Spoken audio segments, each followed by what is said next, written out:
নমস্কার, স্বরচিত কবিতা পাঠ করছি আমি খেয়া। কবিতা বৈশাখ। বৈশাখ দিল দগ্ধ দুপুর, নতুন আমের খোঁজ। বৈশাখ দিল কৃষ্ণচূড়ায় আবির রঙের ভোজ। বসন্ত শেষ হলেও কোকিল কুহু সুরে গায়। কালবৈশাখীর মত্ত মেঘে ময়ূর পেখম মেলে ধায়। অমল দাসের রং খুলেছে, চোখ ধাঁধানো হলুদ। হলদে রঙে মন মেতেছে, কনক চূড়ায় বুঁদ।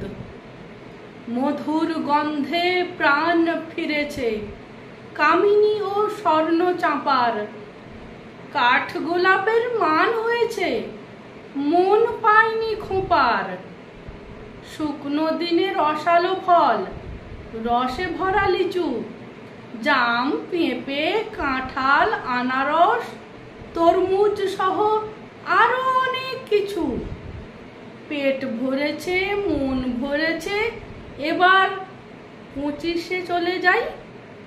যেথায় গেলে কেবলমাত্র রবীন্দ্রনাথ পাই। বৈশাখ দিল বিশ্বকবি, সবই যে তাঁর দেয়া। নাম দিয়েছেন, মান দিয়েছেন, তাই তো আমি খেয়া। নমস্কার।